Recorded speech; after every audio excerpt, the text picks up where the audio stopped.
Okay, it is 6 p.m. Monday, July 17th. I'll call to order this meeting of the Winooski City Council. Please join us in the Pledge of Allegiance, led by Deputy Mayor Thomas Renner.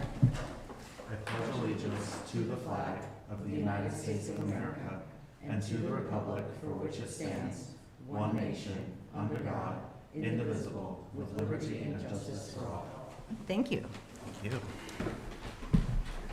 Okay, agenda review. Any changes to tonight's agenda? No. Okay. Well, much faster than I thought. We are on public comment. So this item is reserved for comments and questions on topics that are not included on this evening's agenda. No online attendees. I will invite our in-person folks up.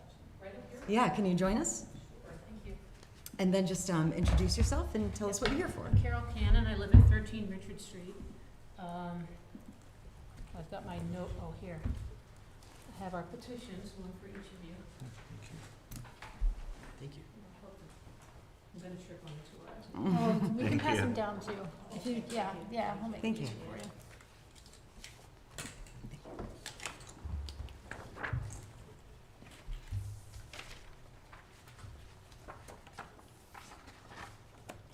All right. Okay, in October 2020, we had our first petition, which is someplace in my house I couldn't find, so we had to do a new one. But we have new neighbors, so that's great. Left a petition with John Rauscher, and we had some communication. And then the last time I heard from him was March 2022. And he had said in the last email that Richard Street, I think I looked up the whole calming of the streets in Burlington, and they were gonna use that for here. And we'd be evaluated and he'd be in touch, and I haven't heard from him. So I'm not trying to go above the chain of command, but I never heard from him. And when you look at the petitions, some of the signatures aren't on Richard Street, and they're people that are adjacent or walk on the street all the time, so there's 4 or 5 of those that won't be Richard Street. Okay. So we have, I think people are, and you'll see it on the petition, but people seem to think that it's a shortcut from LaFountain to Upper Main, even though I don't know why it's a shortcut. I mean, it's just, or it's fun. They come up the hill, Clare Street's pretty steep, and then seem to accelerate to see how fast they can get to Bellevue Street, which it's a tiny street, but we're all kind of sick of it. And we have kids on our street, and some of them don't always stay, they ride their bikes in the street. Mhm. And I don't think if there's no speed posted, is the speed 25 miles an hour? The whole city is, The yeah. whole city is, Mhm. okay. So, I don't know if, speed bumps can be done. I think when I first talked to him, he said, or emailed with him, he said they had been done ad hoc, and which I take to be willy-nilly, but, not with any plan, I guess. And so, we just wondered, what are the chances of having speed bumps? That's true. Previously, it was sort of an ad hoc process. Mhm. In the last year, we have implemented a traffic calming policy to bring some structure to evaluation. Sure. Elaine, do you have any information at the moment? Yeah, actually, John's here if you want him to. Oh, great. John is with us virtually. Ah, okay. I see him now. I've never seen him yet. This is exciting for me. You exist. You exist. Yeah, I do. I'm here. So, yeah, the background on that is we haven't forgot about you. So we completed the traffic calming manual that's listed on our webpage. And we have a list of streets that are potential candidates for traffic calming evaluations, which includes Richard Street, because I have your petition. The issue is we need about $5,000 in budget to perform said evaluation. So we have, like I said, we've established a traffic calming manual, and our goal is to first have a traffic calming consultant basically provide a template traffic calming study for us that we can replicate on other streets, hopefully find the equipment that we need to do that kind of traffic calming. But the current budget that we have in place does not have that funding available to do those evaluations. So that's where we are currently. So you are on the list for to have the evaluation done. It's just a matter of having budget to do that evaluation. That's the So- holdup right now. If we were evaluated and our street could have something, what would you think would be done? I mean, like a Yeah, I mean, narrowing of the street, typically, or- yeah, it depends. So typically what we've seen on other streets is, potentially if it meets the thresholds for traffic calming, it could be anything from speed humps that you've seen on other streets. It could be bump outs at intersections to slow folks down. Richard Street, as you mentioned, has a lot of slope to it, so I do expect potentially that could be a speed hump candidate, but you'll see in the traffic calming manual, it lists every type of measure that would be appropriate for the city of Winooski. So it has a few different items on it. So we have kind of a la carte a couple of measures that we could implement. And we're also a little concerned that, and I could be wrong, but when there is more work done on Main Street as they go down, are we going to end up being a detour for a lot of that work?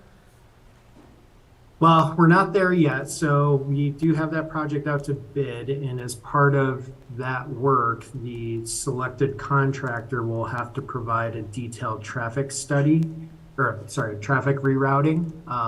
We're not proposing, I can tell you now, we would not propose Richard Street as one of those detours. It would likely be more like Weaver Street because it has a little bit more capacity. It doesn't have the slope that That's good. Richard Street does. So not great for people on Weaver Street, but we have a long ways to go with, if we award a contractor, if prices come in well, we have a lot to discuss about traffic rerouting on that project. So if we were to get something, we're looking at 2 or 3 years down the line, probably? Or is it something that would happen at some point sooner? It would be sooner because, so for example, like if we did the evaluation, the council made some amendments that when we approved that, we could do some pilot work. So for example, like a speed hump is a pretty low cost item that we can install that our crews internally could install. So if we do the evaluation, determine that a speed hump's appropriate, that could be a short-term item that we could do immediately. There's also some lower cost, like temporary items that we could try out that aren't the permanent. So example would be like a intersection bump out. We could do a temporary intersection bump out with, say, planters, things like that are lower cost, see if residents like that. If they do, the next go around when we do repaving work, make that a permanent option. So there's some short-term interim improvements we can make. Because there aren't that many people here, but everyone on the street signed the petition. And then other people that, I don't know if you were here when I said it, people that don't live on the street, but they're just around the corner and they walk on the street. So even though I don't have a lot of people with me, everyone is kind of anxious for something to happen. It's been going on and it seems like they're getting faster. And I don't know if it's kids or not, but we all see, there's this one red Ford Edge, is it? No, what is that? It's the boxy Ford station wagon and it just speed down the street. Yeah, and there's, it's maddening. Yeah, so something like that, we can pass along to the police department. So if it's the same characters, that's sort of an easier thing to enforce because the police can, they can enforce that if it's the same person over and over. So that is something we can pass along to the police chief for patrols to monitor. So would they be a presence on the street? What about, can you put cables across the street to see how fast people are going? Is it like the front tires and the back tires hit and they know? Yeah. Is that? Yeah, that's just- part of the evaluation that we would Yeah. do is we would check to see what the actual speeds are on the street. Yep. Because it's not a long street, so I don't know how fast they're really going, but they're accelerating. Seems like they're accelerating the whole way. I live just about in the middle, so, I can hear them accelerating and then, going to the end. And I think they go through that Bellevue stop sign pretty, I'm not there, but everyone down at that end of the street says that they do. So, but I think that's probably rampant everywhere at this point, isn't it? Yeah. Okay. And John, do we have a mobile speed meter that the police department can potentially move? Yeah, the police department has one. We can ask them to mobilize it out there. They would have to, I'm sure there's a spot out there they could land one. Yeah, I That- understand it's that hard helps. because of the hill. Yeah.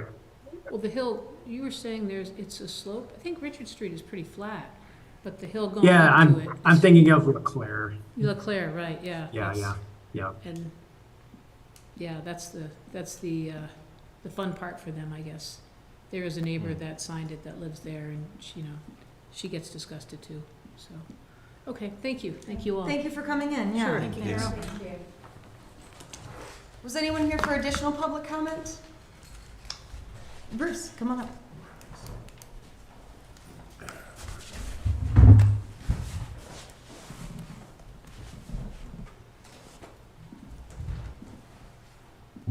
Well, first of all, I want to say hello to everybody, and Honorable City Manager, Honorable Mayor, and Honorable City Councilors. Thank you for serving the people of Winooski. Really appreciate that. I'm a longtime resident of Winooski, and my public comments is about I'm a board of directors of Fight the Kids Foundation, who we really worked hard to get where we are today. We're doing First Fridays in the Rotary, and we are providing fun and cool and educational things for youth and families, and free food every First Friday till September. And so I wanted to ask the City Council to help us out, support what we're doing for the people of Winooski, the youth and families. We got a new center opened on Mounds Bay Avenue, and we're raising funds to build a really nice one. And but basically, we just want you to help us out, support us, best way you can. I've been fortunate to be in Winooski long enough to be able to help open one of the first youth centers in O'Brien Center. It was called the Underground Youth Center. It was called the Underground Youth Center because it was in the Champlain Mill, and so we moved it from there to there. Unfortunately, it's not there anymore, and so Fight for Kids Foundation is there, and so I just want to ask you, to please be our partners in this venture with Fight for Kids Foundation. Please be our partners for our events we're doing to raise funds, and we're actually not even raising funds in First Fridays. We're not asking anybody for a dime. We paid our fees and we did our registration. We give away free food. We just want our families, youth, and community and business to come and hang out for a healthy outlet. So thank you. Thank you, Bruce. Thank you for the reminder. Thank you. Is there any additional public comment? No online attendees. Okay, we'll move on to our consent agenda. So we have our meeting minutes from June 27, corrected minutes for March 20, payroll warrants for June, accounts payable for July,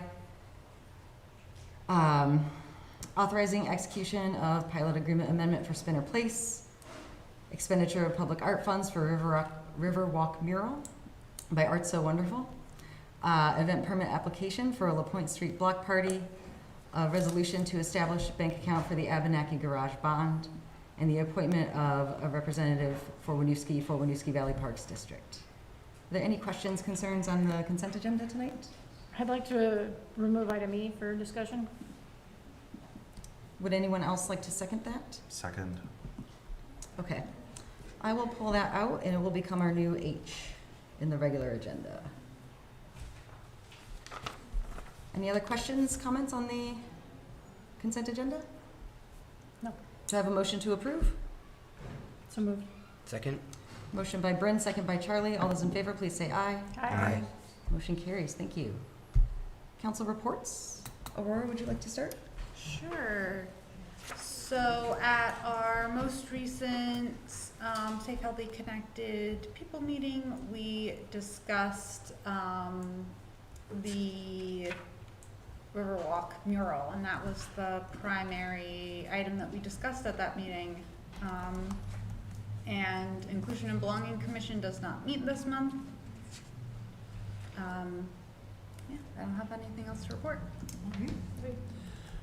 Chittenden Solid Waste District met at the end of June, and at that meeting, the board approved funding for equipment for the new materials recovery facility, or recycling facility. So that expenditure will be an estimated $16 million for the new equipment. Looking forward to having that project move forward. Many thanks again to Winooski residents and Chittenden County residents that voted and approved the bond for the new recycling facility, because that will be significant. The Airport Commission met on July 5th. There's continuing plans to be developed for updated noise impact exposure maps. There haven't been, they anticipate reconvening or reinitiating the two committees that were held from the previous noise impact mapping work group, but there hasn't been any information released on how they'll solicit people to participate on the work groups and the exact timing. They said towards the end of summer, but still waiting on additional details. Regardless, there will be public information sessions, and there will be translation and interpretation services provided. And Municipal Infrastructure Committee is not meeting this month.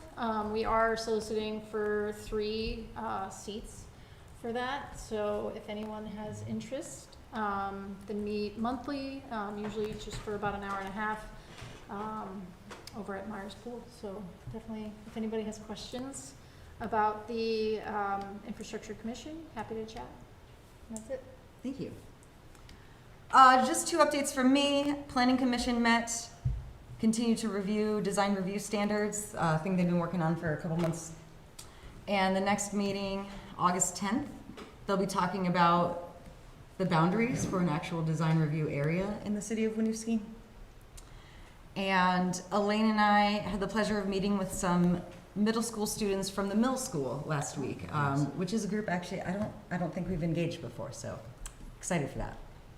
Thomas? Downtown Winooski meets this Wednesday. We haven't met since we last all met, but just a reminder that the farmers market is happening every Sunday from 10 to 2. The next Winooski Wednesday will be August 2nd, and we are starting to plan Winooski's Pride event, which will be in September again, and it's a partnership between Downtown Winooski and some volunteers, but we will be seeking community input and assistance in doing that. So once I have a better report on that, I'll come back with that. And that's all I have. Thank you. The Winooski Housing Commission attempted to meet on 7/6, and we didn't make quorum. Our next meeting is scheduled for, I believe, the 25th of this month, and we'll be hearing from Jasmine about some of the work that was going on there later this meeting. Thank you. I almost forgot. I just wanted to make a quick public statement of appreciation for staff, who quite a number of them were working very hard doing overtime last week, ensuring that things were safe here in Winooski while we were being impacted by rising waters. And I'm grateful that we did not have the kind of damage that many other communities unfortunately did. I will pass it to Elaine for city updates. Yeah, speaking of recent storms and flooding, first I also want to thank our Department of Public Works and our public safety teams for their diligence in keeping an eye on the situation throughout the week and continue to. We have been fortunate so far, as the mayor mentioned. More rain is forecast, so we do continue to monitor the weather, the river height, and the broader situation with support from state and federal agencies. Please continue to encourage each other to keep a safe distance from the river and stay away from barricaded areas so that you don't become someone who needs rescuing. Also, there is still a lot of unhealthy material in the water in the river, so wading is also not advisable. Our thoughts are with those around the state much more affected by this disaster. If you know someone who is not yet connected to resources and was impacted, please check VEM, as in Vermont Emergency Management, .vermont.gov/flood. VEM.vermont.gov/flood for resources that might be relevant to them. Winooski residents looking to help may visit vermont.gov/volunteer to get involved. In the meantime, we encourage all Winooski residents to make an emergency preparedness plan for your own household should something affect us more severely in the future. A template for that is also at vem.vermont.gov/flood. Also, please sign up for emergency alerts by texting the word Winooski to 888-777. That's 888-777, or sign up at nixle.com. This is where you can get alerts about emergencies that are affecting us and might help you get some advance warning. And finally, the blood drive at the Winooski Senior Center. The next one is Friday, July 21st from 12 to 5 p.m. Donations are always needed. They did put out an alert recently for an acute need. You can help save a life by making your appointment today. You can visit the news section of winooskivt.gov for details. Thank you. We are on to the regular items section, but I just realized for the mural consent agenda item that I pulled out, since we have Bruce here, I don't want to have that all the way at the end. So this was the item to authorize expenditure of public art funds for Riverwalk mural. Bryn, you had requested to pull that off, so I will start with you for discussion. Sure, thanks. First, I want to thank you, Elaine, for the work that you put in to take advantage of opportunities, available funding. You know that I've been really looking forward to bringing some more public art to Winooski. And I know that in and amongst everything else that you've been working on your first year, that this has been probably lower on the priority list, so I appreciate all the work that that's gone in to bring this forward and to teeing it up for the Safe, Healthy, Connected Commission as well. I'm sorry, I have to, do you mind if I? Yeah. I don't think I initiated this one with Bruce, so a lot of credit goes to Art So Wonderful for coming up with a plan that I didn't have to do too much for, so I want to acknowledge that. Great, well, thank you for the correction then, and thank you, Bruce. So obviously, like, we've seen an increase in graffiti in the city through COVID. I think for me personally, that's been a major reason why. I think bringing additional public art is beneficial. I think it's helpful anyway to create a sense of community and place and celebration, but I also have seen that it can be a useful deterrent to additional graffiti. So I'm hopeful that while this is a lower priority, that maybe we can have additional funds for this and effort towards it in the future. Perhaps Safe, Healthy, Connected Commission can keep that in mind. Now, all that being said, you know, I want to hear from Bruce and hear more about, I know you did the other mural downtown, and, you know, just hear a little bit more about your concept and scope that went into this. I read the materials that are in the agenda, but it feels like there's probably more context to it. Yeah, well, Art So Wonderful been around since 2003, and basically we also have a graffiti abatement program that goes with it. And so what we do is, like, we created over, like in Burlington, 60% of the murals is through our Art So Wonderful. And we also in 2010 created Art So Wonderful electric boxes.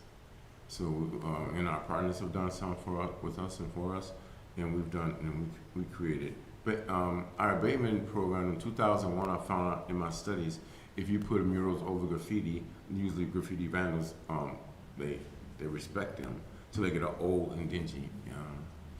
And so before you seen the one underneath the bridge, we had one there before.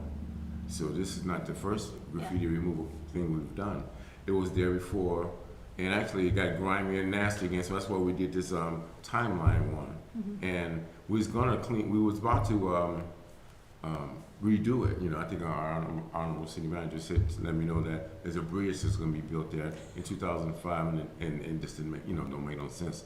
And so I saw Chittenden County Regional Planning, and so I worked with V-Tran and all, and so actually they're gonna fund us when the bridge in 2005 is to do that mural over. And so for me, it's like beautiful as Winooski is. We got to keep it nice, keep graffiti. We're very respectful around with all these graffiti artists. We also have an art gallery in University Mall. Art So Wonderful near Target. You've seen it's like 8,000 square feet. And so for this mural out here, it depicts like because you have like a sign up there to talk about Winooski and back in the day, you know, Abenaki, you know, and so our artists made a theme was, well, let's do this thing where it says it's gonna be the grass area, like it's actually onions, you know, onions, and put the Winooski, the river in there, as well as youth back in the day, like Abenaki youth back in the day, and because we know how people still will bomb the wall, we're gonna put conditioner over it. We're gonna put and then we're gonna end up putting repellent over it.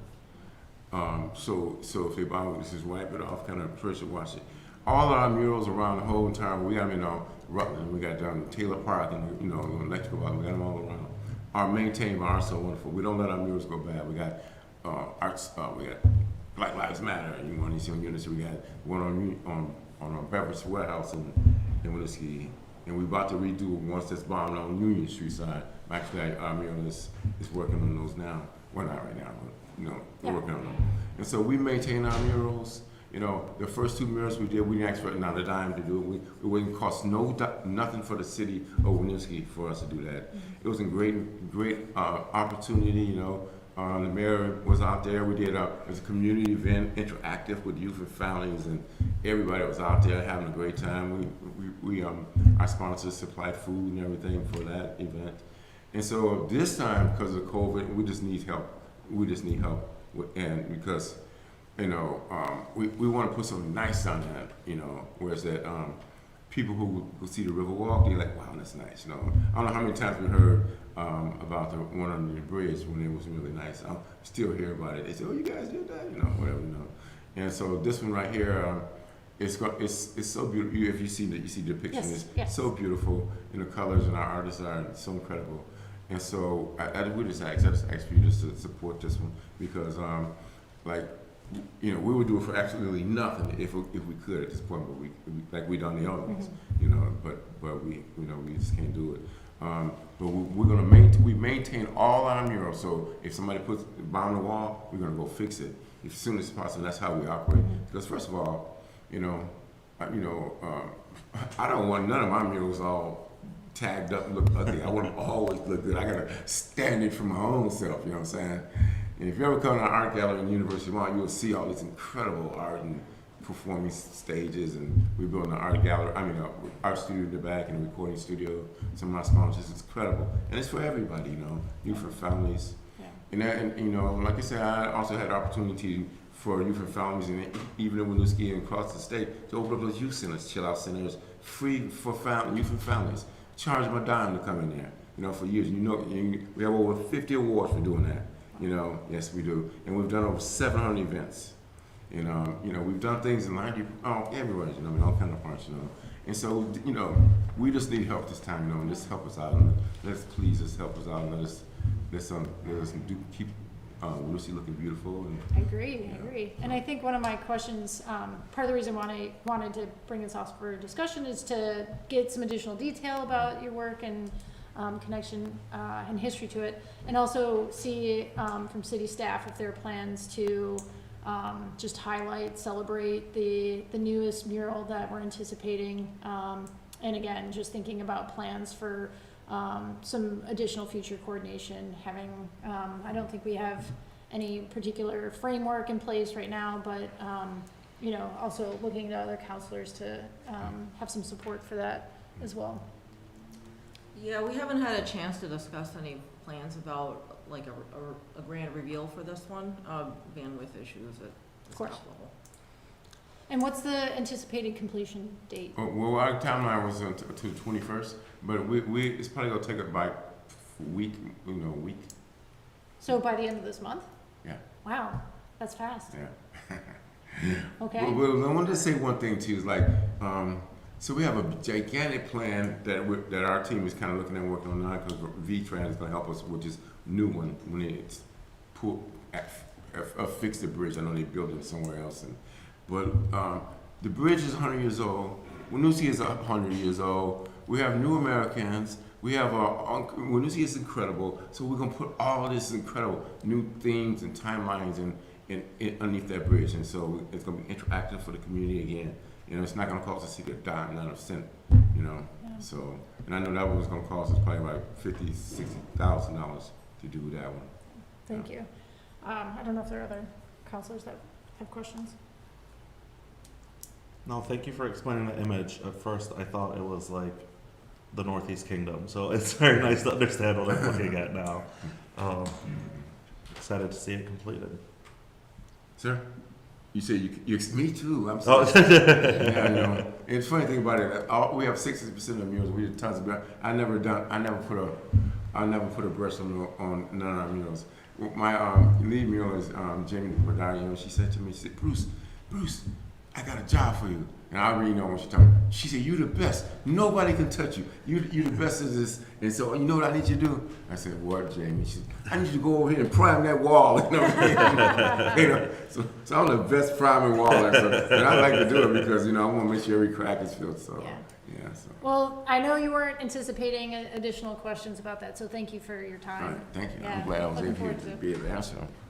Okay, do I have a motion to approve authorizing expenditure of public art funds for the mural? So moved. Second. Motion by Bryn, second by Charlie. All those in favor, please say aye. Aye. Motion carries. Thank you. Item A, public hearing. Oh, okay, hold on. The new item A? I need my language. So a public hearing has been noticed for the consideration of updating the Chapter 28 fees ordinance. At this time, I'd like to open the public hearing. Is Angela online now? Yes. Do you want to just briefly summarize the topic?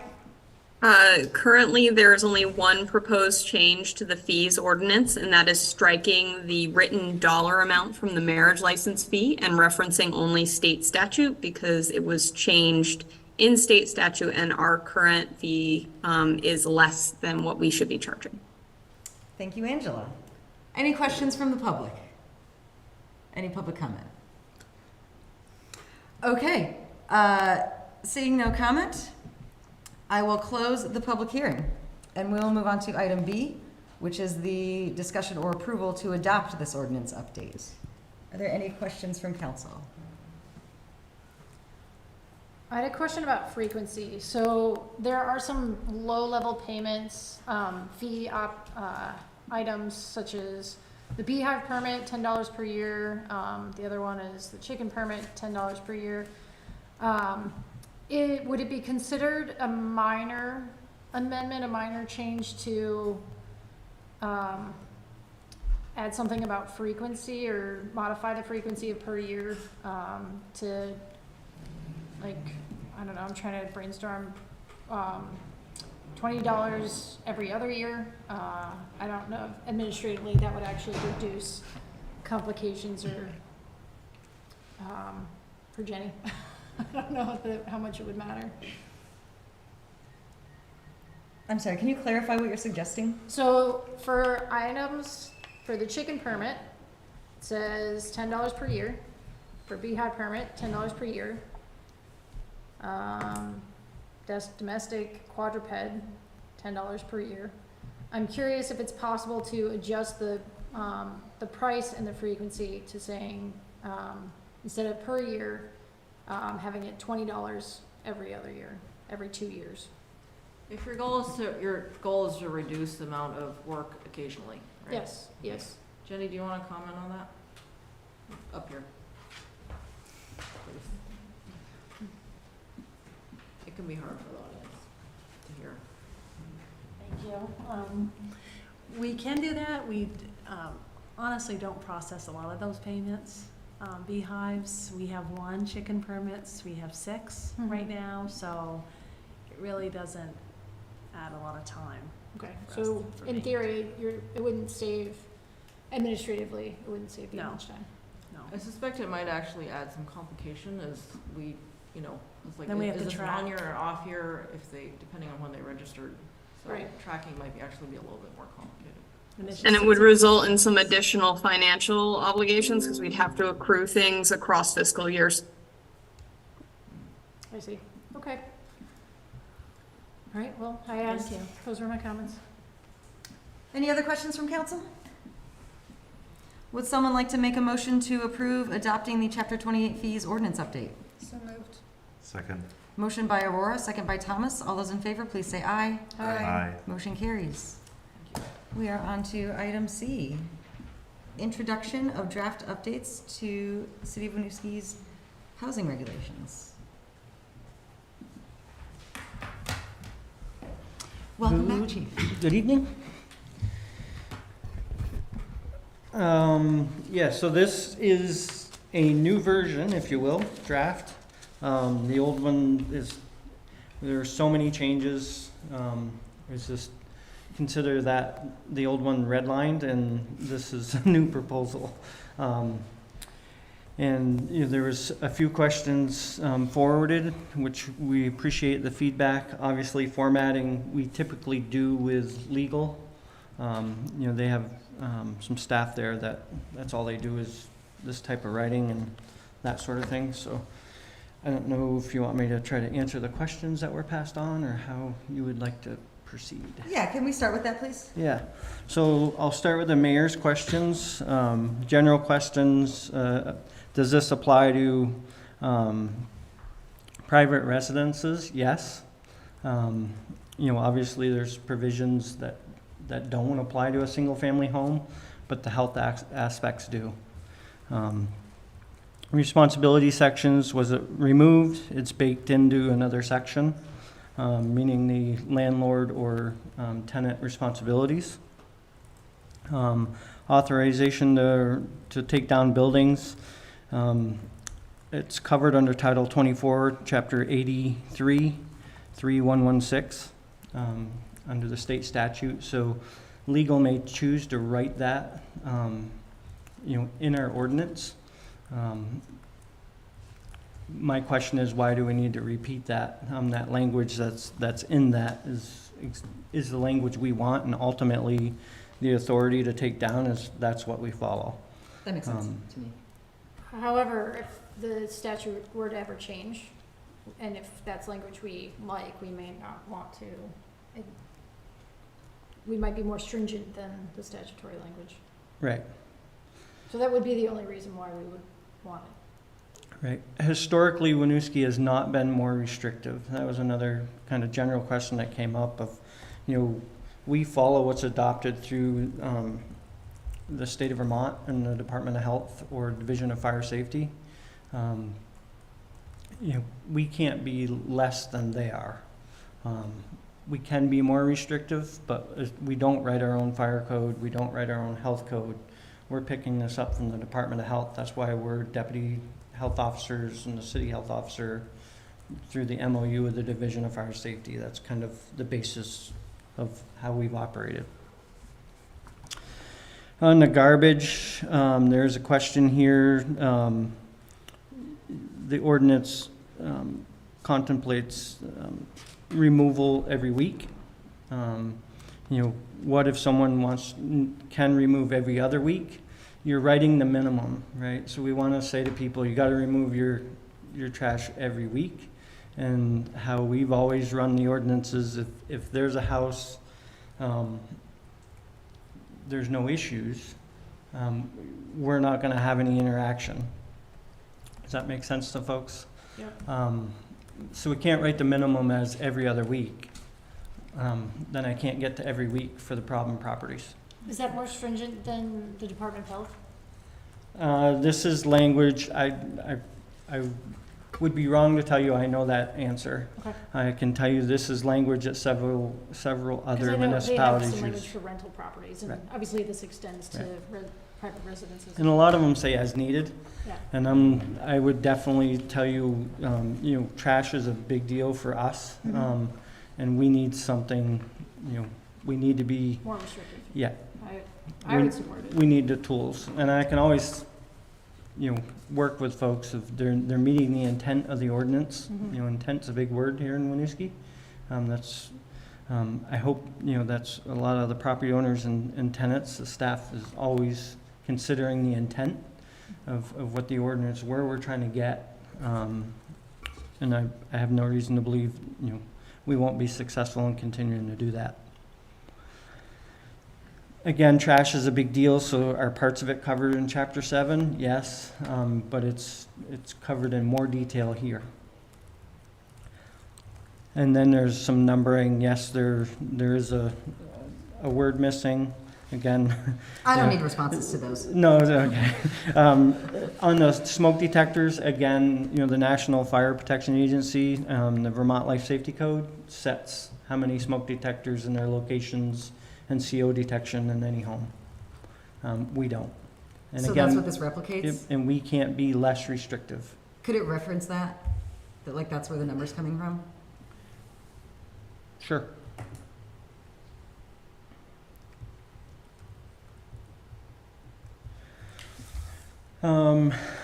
Couple other questions. A question specifically to compost. Again, with the garbage, composting, picking up what solid waste recommends. It's state law, right? I mean, so picking up that language is a good catch. Thank you. Notices before inspections. In the draft, one of the highlighted areas is notice about violations. So section 9.06, service and notice of violations. And the question is more about before inspections. And you've heard me say this with chapter 7. These types of notices are extremely hard for us. We don't have the staff. The language barriers. It's hard. We don't have the staff or resources to overcome that. In some places we'd be doing 50 or 60 additional notices of violations of pre-inspection or notices. So that's one that's highlighted, and that's one I really want to sit with legal and contemplate a little more of it. It can't stay there currently. We would need to make some fundamental changes of staffing and resources of how I get there. But I want people to know is if there's something even remotely significant going on, we're going to be having conversations with those who live there. This is a notice of any violation. So I just wanted to call that one out.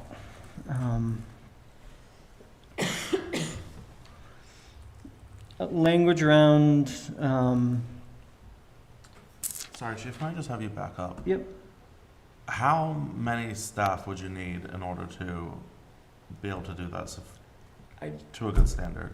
I don't know. I would have to work with Elaine and work, it's on the administrative side is where it would land. Right? And, we certainly have come a long ways, and our inspections are no longer paper.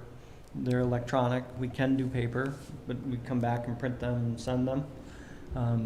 So not everyone is able to do email and that sort of thing. So there's some significant challenges. What we were trying to get away from, the paper piece, we'd be going back to. So I'd want to work with Elaine and try to figure out that workflow. It could come into the language access plan process to sort that out. Thank you.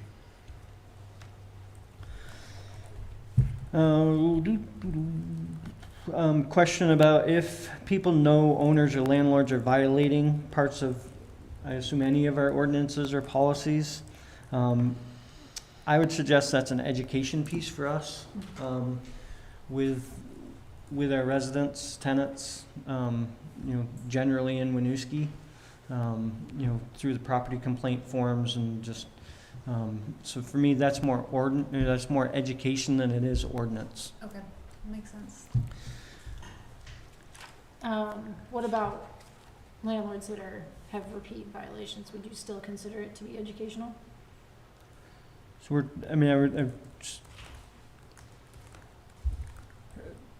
are you asking the same question? Because I felt the question was if someone feels someone's violating any issue, what happens? And it's education for me that people 24/7 can use the property complaint form. They can come here they can call my cell, you know what I mean? Okay, We offer, so for the person providing the complaint, not for your response. that's correct. Got it, But- check. And then I don't know if you were asking another question, certainly it's not, I misunderstood you know, I misunderstood what you were saying. we will always try to educate, but if someone's repeatedly doing something, then That was what I was thinking. that keeps going up the ladder, if you will. Thank you.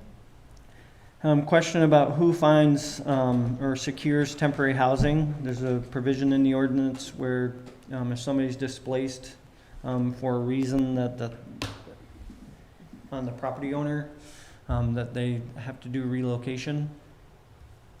We've never called out who does that. Again, it's a resource thing. Can be very, very intense, trying to figure out what a family or a person needs, what's best for them.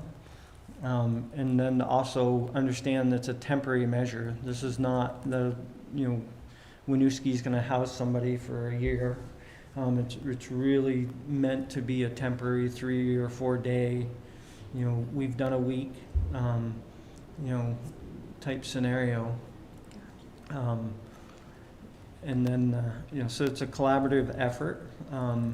The 3 times, I think 3 times I've been involved in doing this. It was a person not complying, meaning the owner, and we were trying to allow time for our partners to work with said families or individuals, and the city was able to play a role of, providing some housing longer than what the Red Cross would do or anything like that. We always try to exhaust other means, but there has been, I think I can think of like 3 times that we've stepped up and essentially bought time for them to work with our partners to find something more permanent and get them out of the situation they're in. Makes sense. Thank you. Why is 1 reserved? That's a legal question. All ordinances, you typically see a page that's reserved. It's a good Perfect. question because I want to know. And then lastly was around ADA. ADA is, disability, accommodations, that sort of thing. And that's a whole nother, it's nothing we want to try to write parts of in our ordinance. Right. There's federal protections when you get into that, and there's actually state protections. If a person with a disability gets into a situation, and there's reasonable accommodations that have to be considered.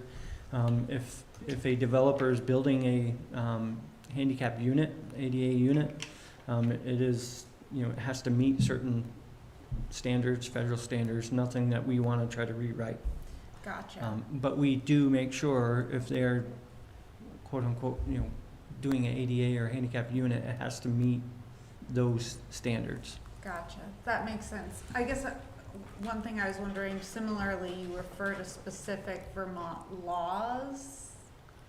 I was wondering if that would fit there potentially, so you're not rewriting it, but you have like a reference to either state or federal law. Yeah, and I was specifically thinking about like the fire alarms in here have the Right. lights, so if someone is deaf and can't hear the alarm go off, they can still see it. Right. So similar to what Bryn mentioned was, we want to talk about what we adopt and not try to write our own code. In some instances, the Fed and the states does a great job with the ADA. So by stating in the ordinance that we adopt those codes, if it changes, we're still going with them. Perfect. Does that make sense? Yeah, that does. And then we're not having to rewrite an ordinance because of, these codes are updated in blocks, so 6 to 8 years. Vermont, we're lucky if they do it every 8 years. So because they change a decibel in a audible device, do we want to be rewriting the ordinance, or do we want to know that we're covered because we adopt their code? And I guess as a follow-up question, do you have delegated authority? Do you have the authority to enforce those other state statutes that Yes, you're referring to. because we have an MOU with the state of Vermont. So, Yeah. otherwise, I would say yes, we should probably consider including them, Yeah. because if we don't, we're referring like, well, the Yeah. state has all that already, but if we didn't have jurisdiction to enforce, then it would feel like we might want to consider including it, but. And there's some, another key piece to the question you're asking, that's authority having jurisdiction. Yep. That goes a long ways. So even, there's nuances here in Winooski, that we play that card, if you will, the AHJ. So the state may say, it's A, and we want it to be B or C, and as authority having jurisdiction, we can have that considered. Thank you. So I'll just answer the reserve question. So there's two instances that it's used for. One is if there used to be an ordinance there and you don't want to renumber everything following, you reserve it. The other situation I just looked up is, because this one's at the end, so I don't know the history if we had one there before or not. But sometimes if it's on the back side of a piece of paper back when all ordinances were on hard copy, then you would reserve it so you wouldn't have to restart the pages. Gotcha. I don't know what happened here, but I wouldn't worry about it too much. Okay, sounds good. The only other piece I would call out is the lead paint piece is still, section 19.34 lead paint is still highlighted. And that's because we are working with Burlington lead program to make sure we've got the right language. Because that is one that will apply to any structure, pre-1978. It doesn't matter if it's a rental or not, any building. And the new painting, we've never really regulated exterior painting, and we will have to under the new.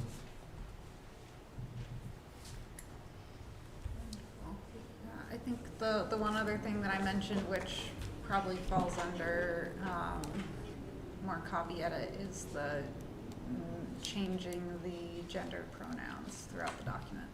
Yes.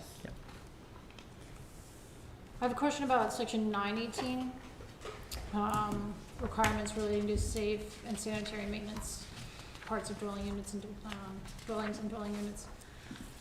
There's language in here that feels like it may be a little older. A and B say reasonably weather tight, and it feels like it should be more stringent than that, especially considering everything we know about energy code and energy standards.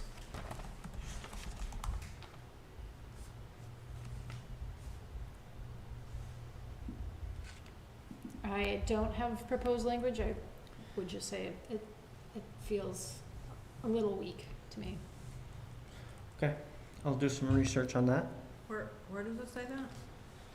Section 918A, the second line of A says roof shall be reasonably weather tight. And B also says reasonably weather tight. Are you on the old I one? don't see that. You're in Is the that- I don't see that either. Well, Does it say draft behind it? it does not. Okay, that's not the current one then. So you're right, it is old language. I did Good. write the note on 918 though. You know, I think that's part of the reason why red line and strikeouts would maybe help me better. Sorry. I apologize, and I'm so glad you've already taken care of it. Yes, and the whole thing would just be red, so Yeah. this is. Yeah, one where I we know the just- state legislature manages major strikeouts by just doing page crossouts, and then from there, starting fresh, so. You did remind me though of something in 916 that I think I forgot. Let me double check if it's there. The last, so 916 cooking facilities, so number 1 in 916. Mhm. The last sentence says counter surface bathroom, and I don't think bathroom is supposed to be there. But I wasn't entirely sure. it looks like it might have just been a copy error because I think there's almost identical language around counter surface in the bathroom fixtures point below. Yeah. I'll clarify that. What that's saying is the countertops need to be, in Yeah. both the kitchen and bathroom, need to be, The same, yeah, Like not constructed and absorbent. maintained to be smooth, non-corrosive, or yeah. absorbent. So you can't have like a particle board or plywood top. We see it. I assumed it was. You wonder why it's there, we see it, I assumed, so. yeah. I think the way to fix it is just put an S on the end of bathrooms, or a Except parentheses it's and an under S. cooking facilities. Yeah. It's probably, yeah, it doesn't. We need to have be the there. bathroom, yeah, we'll land that where it needs to be. Yep.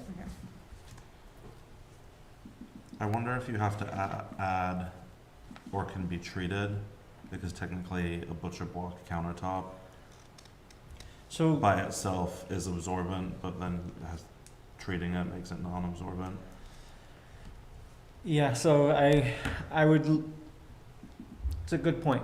I would wanna think that one through and just make sure we're not, I'm not trying to take things away from people, and I'm not trying to make it so staff can't make those decisions in the field, right? Yeah. I mean, it's, obviously if it is a true glued piece of wood, countertop grade type of counter, Yeah. material being used as a counter, I want I want people to be able to use that, right? But I also want staff to be able to make that decision.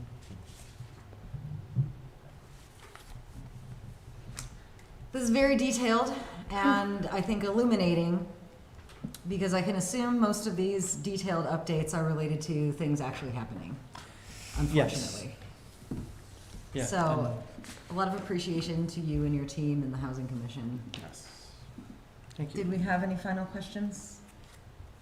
Okay. I didn't hear any significant concerns in this conversation or the prior one, so I think that is the go-ahead to move on to legal before we do public hearings. Great, thank you. Thank you. All right, thank you. Thank you We'll so have a much. better sense, at the next meeting, whether we can propose the public hearing for the September meeting, Okay, or, no, Yeah. yeah, Yeah, September. I would anticipate we'll be in September. Thank you. Thank you. Can we do a restroom break? yeah, okay. I've got 6:57, let's do a 5-minute break. 7:02. Thank you.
item D. This is on for discussion, the amendments to the Unified Land Use and Development Regulations.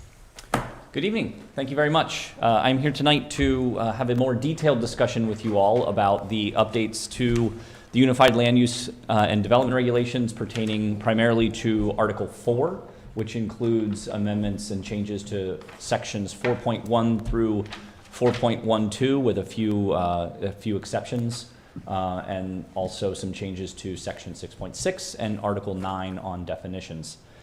Since the last meeting, we met, this was introduced at your regular meeting on on June 5th, just for a high-level overview. Since that meeting, there's two minor changes that I wanted to highlight just so that you're aware. Under section 4.1, item D, in that first line, the demolition of a building, I added the word or structure, or the words or structure there. And then under D1 as well, same section, on that first line, after building, I added the words or structure, so applicants that propose demolition of a building or structure. Added that mostly for consistency, that's how it's written throughout the rest of the document. And then in the definitions section, under the definition of dwelling 2 unit, there is new language at the very end of that sentence that reads, and neither unit is an accessory dwelling unit. That is language that's taken out of the new Act 47 related to the definition of 2-unit dwelling, or duplex as it's referred to. Since we were opening this up, I figured it would make sense to add that additional verbiage in at that point. Otherwise, the rest of the language is as it was presented to you back in June. As I discussed at that meeting, the bulk of these changes probably the bulk of the substantive changes are probably coming in under section 412 related to parking. Most everything else is either for cleanup or for clarification. But the parking section probably is seeing the most changes overall. So we're also adding a new section 5.15 that will provide some incentives for preservation of historic structures in all or in part. And as I mentioned, the definitions, there's some new definitions that we're adding just more for clarification and for consistency. So happy to have a discussion on any of the specifics or answer any questions you may have, or try to answer any questions you may have, but I'll leave it at that. Thank you, Eric. Who wants to kick it off? I can kick it off. Okay. Eric, I apologize. These parking minimums, Yes. as far as I'm concerned, all need to be changed. They are not close to what our neighbors are doing. They're not close to what we're hearing from developers in both the private and affordable housing sectors are suggesting. Yeah, I mean, my notes are essentially reducing a lot of this, and I question, and I apologize for not having posed this question to you ahead of time. I've been abroad a lot and then really busy with flood stuff, so I was taken up a lot this week. But how much of where we got here is through your input as staff with expertise in this area and other outside folks who have expertise in this area, as opposed to commission suggestions? I think it was a mix, quite frankly, of suggestions from myself, from commissioners, and input from the public on the parking standards. We heard from both sides, quite frankly, as we worked through these regulations, that some folks felt there wasn't enough parking being required, and some folks felt there was too much parking being required. One of the challenges that we have in Winooski is that while our neighbors may be eliminating parking altogether, the alternative options for transportation aren't quite there yet, I think, in the opinion of many of the commissioners, for Winooski to eliminate all of our minimum parking as well, as far as consistent and convenient transit options, connected bike lanes, car share, bike share, things like that. We're not quite there yet. We're making improvements, but the commissioners generally felt that we couldn't eliminate parking completely because we don't have enough alternatives yet in order to provide the transportation needs for our residents. And I completely understand that, and I would not propose eliminating parking minimums, just reducing what we have here. I think a lot of public transit is a lot of chicken and egg as well. Absolutely. Like, if folks had to take the bus and there was more paying customers on the bus, they would introduce more lines. Yep. Same with car share. We just got a car share back because a need was seen for that. So if we show the need, business tends to follow need. But I do appreciate that concern, and again, I wouldn't want to eliminate parking minimums. I have suggestions. I don't know if this is an appropriate forum to share them, or if I should just email them to you later. What I think the parking minimum should go down to. I think you could raise them here and then see how Sure. others feel. So for a single unit dwelling, I would suggest going down to 1.5. The same for a multi-unit dwelling. For all of the personal retail spaces, so restaurants, personal services, retail spaces, theater, entertainment, I would not close down as well by the 0.5 space. And then my notes get a little more complicated as I go into other sections of this. Sorry, let me orient myself. DA. Oh, in section DA, vehicle parking adjustments, we've got a 15% listed. I thought that should go to 25. In DB, it says 30%. My thought would be 35. DC speaks about measuring with a straight line. Is that an industry standard where we would measure with a straight line instead of just the distance it takes to get somewhere? Sorry, I'm just reading through No, you're okay. this language to. I'm moving through. So for this particular one, we wanted to recognize more of a straight line distance rather than a circuitous route because it's related to shared parking. So we wanted to recognize the fact that for example, in downtown, the parking garage is within 500 feet of most of the western side of the circle, that Main Street side, Yeah. in a straight line distance. But if you had to use the sidewalks or the actual pedestrian routes, it would be further than that. And so we wanted to take into account that direct distance without extending it too far to then capture some of the adjacent residential areas. Okay. We wanted to be pretty specific on what we were actually trying to capture with that section. Okay. Moving on to section E, incentives for reduced vehicle parking. I just don't find them very incentivizing. And I think that folks who build things also don't find them to be very incentivizing. I just think that whole section should be relooked at. If we move on to the bike minimums, let me get back to that table. For residential, I would suggest going down to 0.25. Sorry, in which section was that? Sorry, the bike minimums. Okay.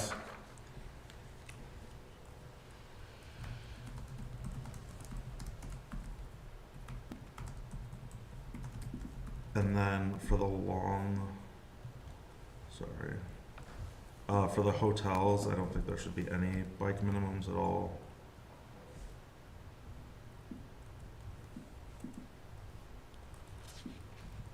And then in the bike minimum graph, could you explain the difference between short-term and long-term?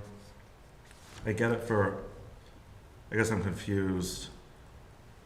Like if you're at a multi-unit dwelling, aren't you there long-term? So the difference, the reason for two standards is one for the short term is more intended for the visitor or the quick trip. Okay. We tried to define these under section G number 3 to give a sense of what we're talking about with short term and long term. Okay. Where long term is going to be really for those residents or the tenants that are using these facilities. Okay.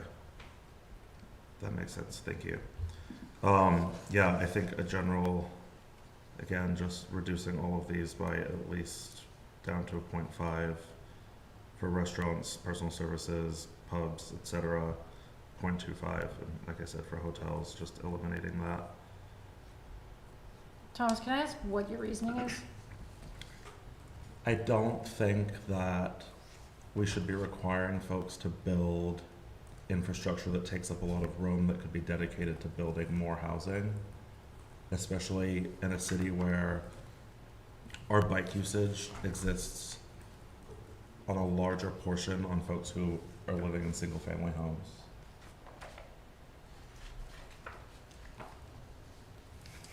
I actually, on the bike parking, I feel like for commercial uses,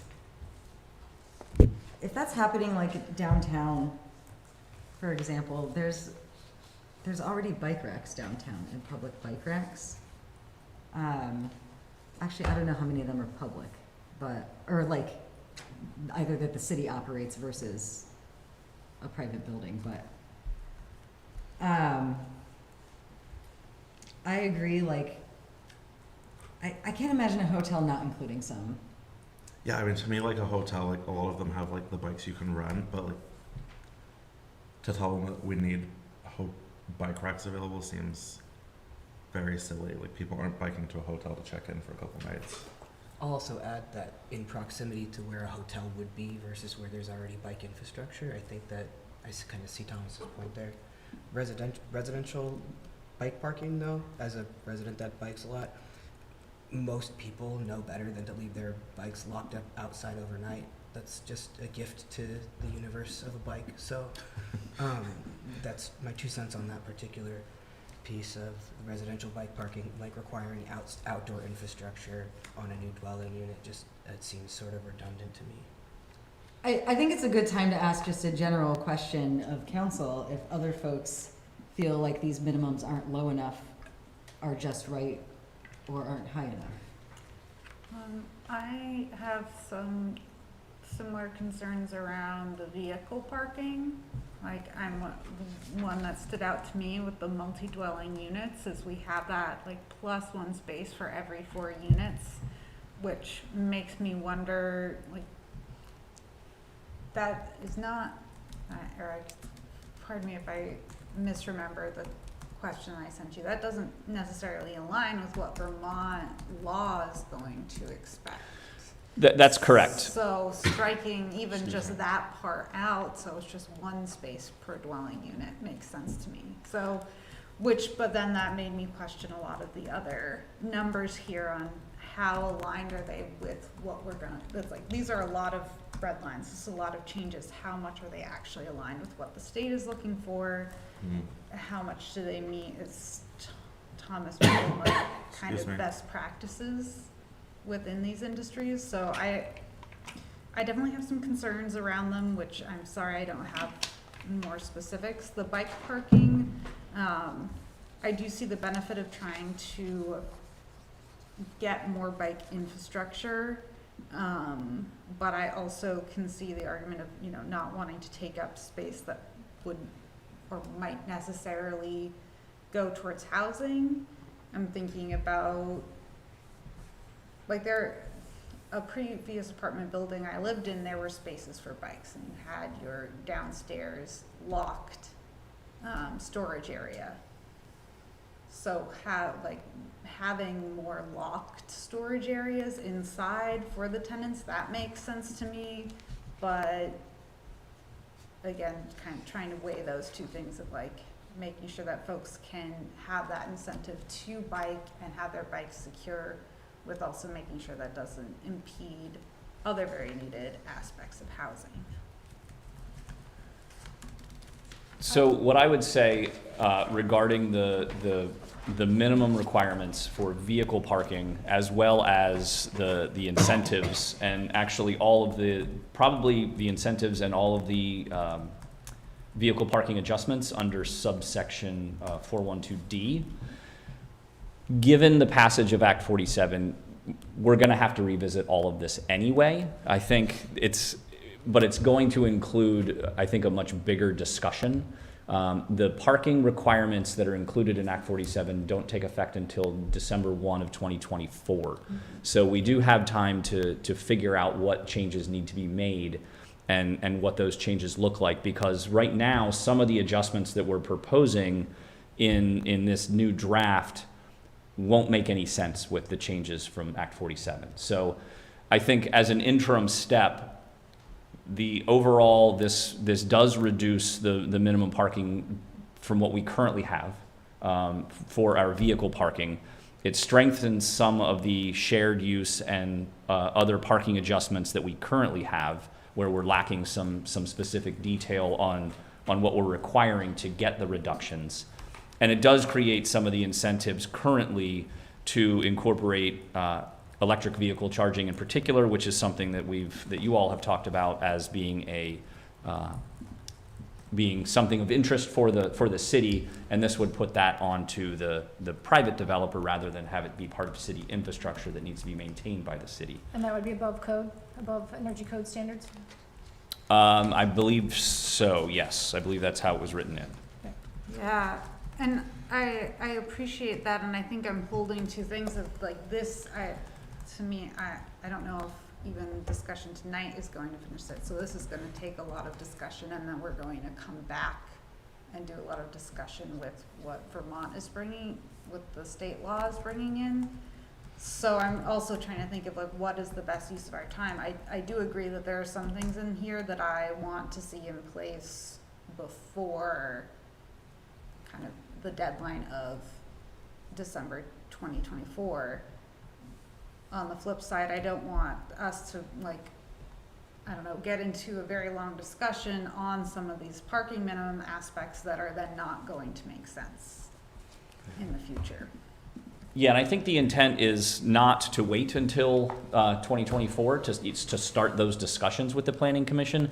Given some of the other components of Act 47 that are effective now, we're going to need to start making some of those amendments sooner than later. So it's going to be a factor of figuring out how best to incorporate those all in. Obviously, most of the work, or all the work that was done with these amendments was all happening well before that legislation was being proposed. So it's kind of an untimely factor, but I think some of these amendments are important to put into place now so that we can have some adjustments. A lot of what is showing up in the vehicle parking, the additional uses, are because we just don't have use categories, so we have to apply the next closest minimum. So as an example, when the school was going through its redevelopment, we still don't have a parking category for schools. So we were going to have to evaluate them under the office category, which would require something on the order of 600 parking spaces at their site, where they only have 250 or so parking spaces. So some of it is I would say, necessary to address some of our current needs and current concerns. But definitely it will all need to be revisited based on the new legislation. That is helpful context to have of just why we're seeing a bunch of new categories.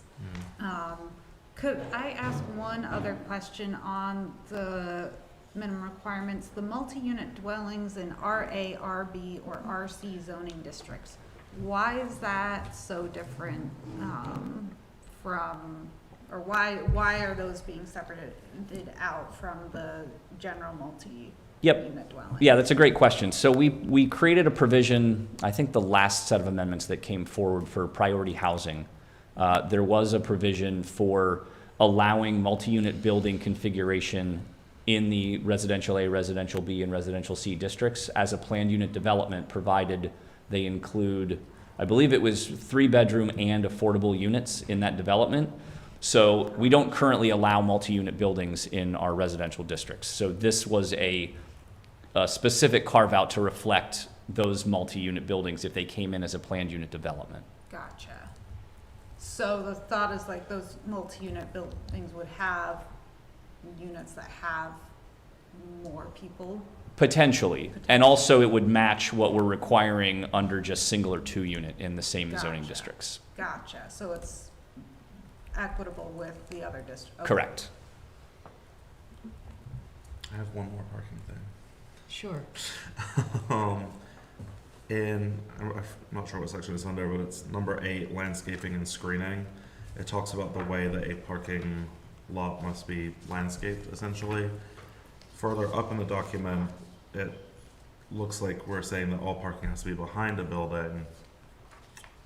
So I was just wondering why the added burden of so much landscaping requirements. I can see some desire for a couple of things, but it seems pretty intensive, and it also seems that it would reduce parking spots as well.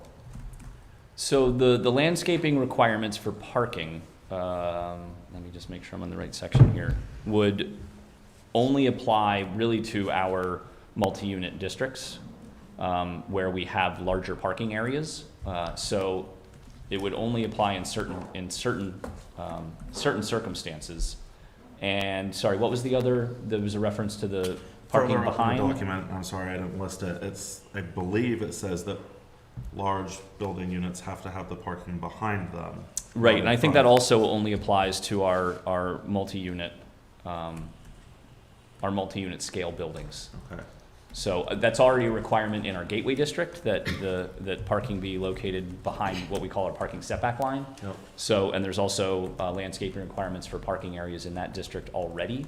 So this is a way to capture parking lots basically in either commercial areas or with multi-unit buildings in our commercial districts. Okay. I'm done with parking. I'm happy to move on to historic preservation. I'll let somebody else speak.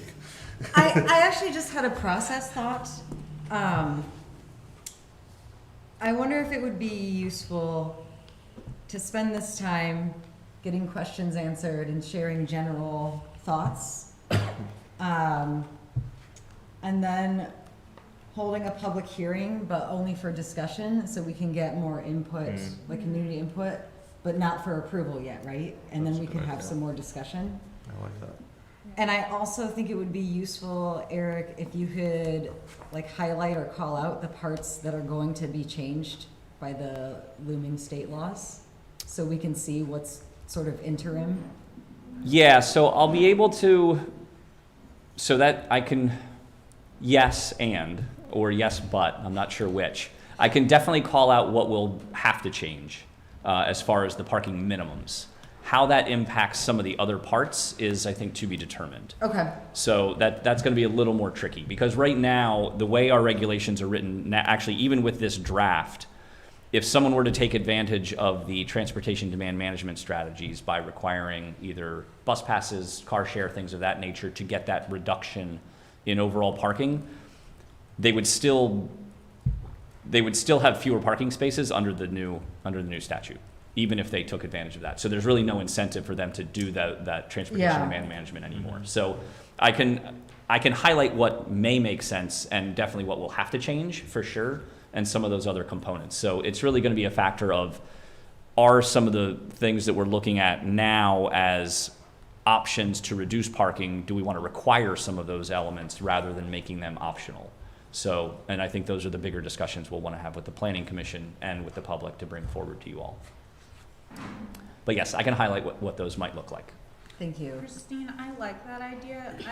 It reminds me of something else I was thinking about, is if we could focus on parking minimums and potentially hold off on the adaptive use until we discuss the design review / design review district that is in process. I don't know, those things seem really similar to me. I don't know if like in our charter that makes sense, but I don't know. I feel like I can't fully make informed decisions about one historic preservation piece without understanding the other historic preservation piece that's coming forward. Yeah, so this would create incentives throughout the city. Or right, it's meant to incentivize retention, and then you can correct me when I'm done here. To incentivize retention of historic structures in general, right? Like they're not requirements. The discussion around a design review district would be to pick a section of the city that they believe has like cultural and historic significance. And those projects would have to go through another review process with design review standards. So I think the intersection there is that whatever these incentives are wouldn't matter for that area. Okay. I do think it does make sense, like what you're saying, to consider these incentives once that district, at least we know what the planning commission is thinking about and like what part of the city that would connect to. I think the timing could work there if we get through that conversation at the August meeting. It could, yeah, potentially. Those things could align. But yeah, I would also be on board if we do move forward with the suggested September public hearing date, that this is just gonna be a public hearing and another discussion topic and not to commit us to an approval item yet. Yeah, I'd be comfortable with that.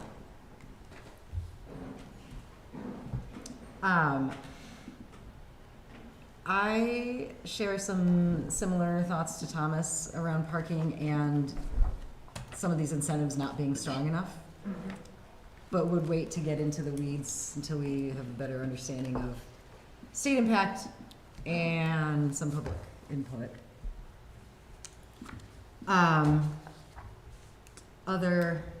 Let's keep it going though. Other questions or specifics, general feedback?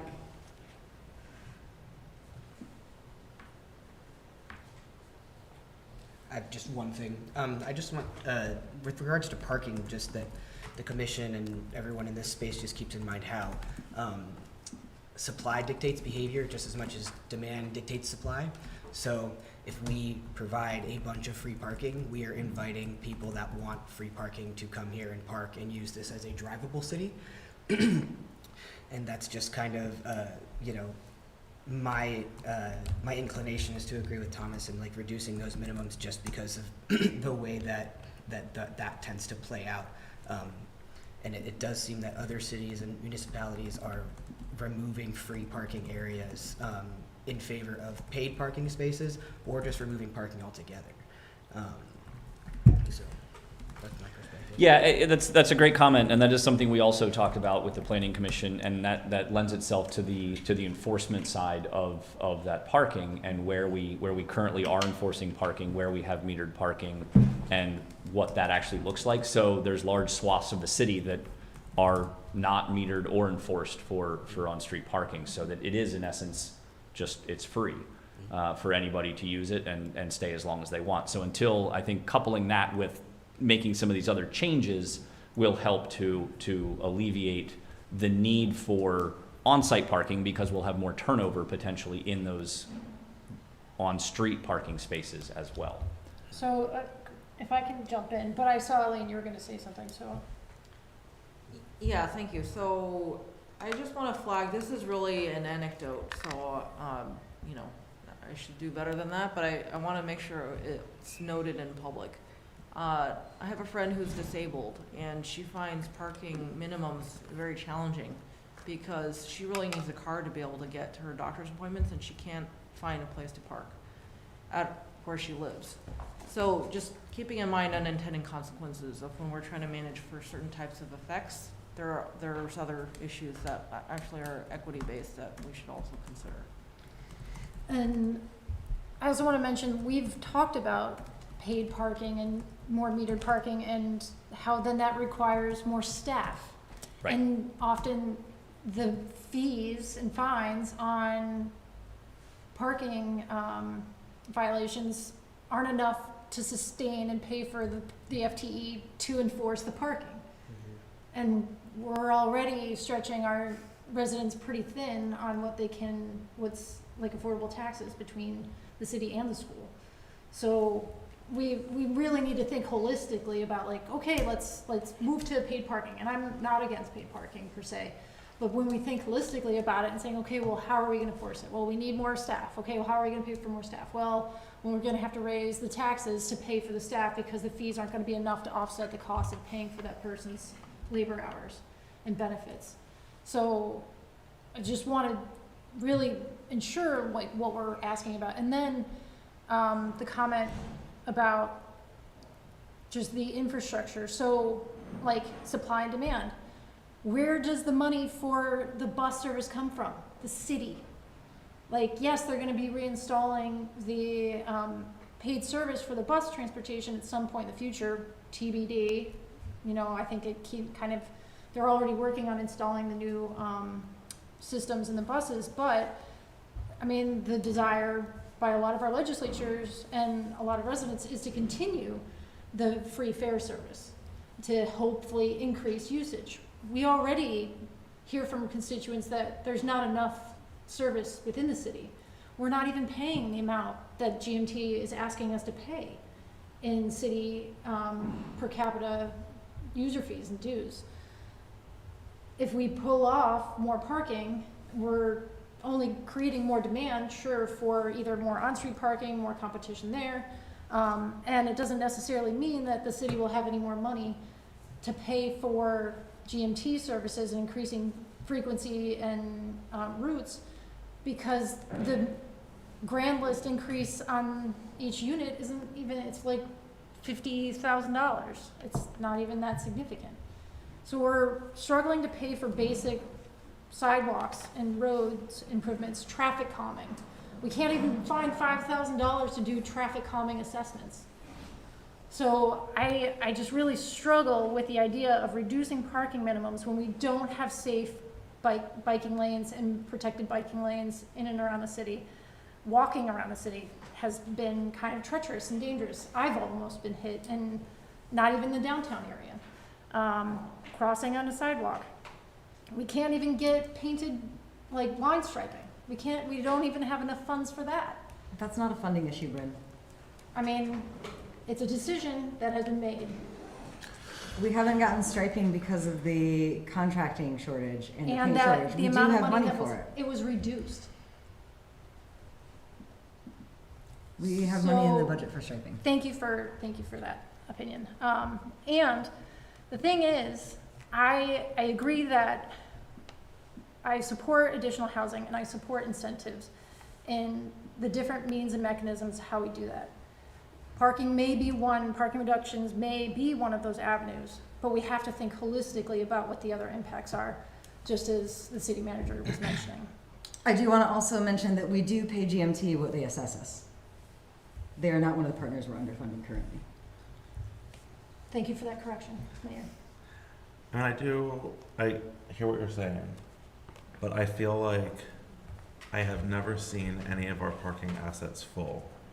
I lived in one of our larger apartment complexes for several years, and all of the apartments were full because I had people who wanted to move in there and they weren't able to, and parking was amply available. There also were handicap parking spots. I don't know if those are required everywhere. I think our plan requires handicap parking. Typically, ADA accessible parking is required. But those were used and also amply available in the buildings that I have experience in within our city, which is Kings Crossing and the two Riverside buildings where I have friends who live there, and they have more parking than they have folks who use vehicles. So I'm seeing that we can reduce the minimums, because as it is right now, we have enough parking.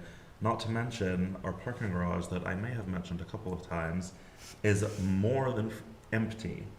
Like, I have been the only car to park there on a Saturday evening when, like, the bars are full of people. So I fail to believe we have a parking problem in the city. I think we have more than enough parking in the city. We've also had 2 parking studies that have shown that we do have more than enough parking. And I definitely have the concern is often if you pave something and make it a parking lot, it's so much harder then to, change the use of that in the future. Like, if I was hearing from folks that they can't park, they're having to walk to their buildings, there's not enough parking in their apartment building, then, like, I'd have a very different opinion on this. But just from what we see, and then from what we hear from our partners, like, we have a lot of parking. It's also a leverage element, A leverage to whom? a leverage for the city. So developers don't want to develop parking. The city has other additional resources and needs. It helps incentivize design and development in a way that we can't attain through our own means. I've seen some projects where I don't know if parking is really our best incentive. Like, I think it's actually hurt us. I think it continues to do so. And I get, like, I'm not looking to eliminate parking. I would never advocate for that. I drive a car myself most of the time. But what we're seeing is we're requiring more parking than most folks, and we have parking. Just to circle back to my comment, I wasn't suggesting that we eliminate existing parking. I just think that making more of it would be an erroneous use of resources at this phase of where the city is at. So just because other cities are doing it doesn't mean we should do it, but other cities are, and they're seeing results that I think line up with some of the things that our constituents want from our city as far as walkability, cleaner air, just safety in general. We had constituents in here earlier talking about speeding, and I think we all see it in our corners of the neighborhood. So more cars means more traffic, means more speeders. So if we have more parking, it will ask more cars to come use it.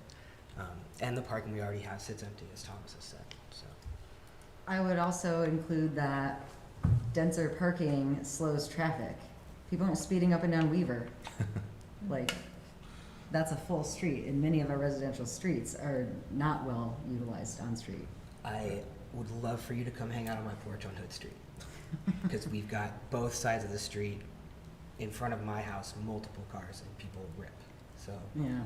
traffic calming is kind of another conversation, I think. A need, but yeah. I do want to loop back around to Elaine's comment because, and it does definitely touch on what Bryn's talking about too, with the holistic of like, if we are able to have more infrastructure where we can have more buses, like that's better for accessibility. If we have wider, better sidewalks, that's better for accessibility. I'd love to see incentives to go beyond the required accessibility parking spaces. Like that would be something I would like to see, is incentivize that. And it's also a concern I have with, don't want to touch on too much right now, but it's a concern I have with 5.15 is ADA, of if we're incentivizing retaining old structures that don't meet ADA code. So that's a major concern there. And I don't know, with parking, there's obviously, we need to make sure that our developers and landlords are meeting accessibility standards. But I don't know if, you know, having higher parking minimums will actually do that. I wonder, I think it's a concern, but we might be able to solve it better in other ways.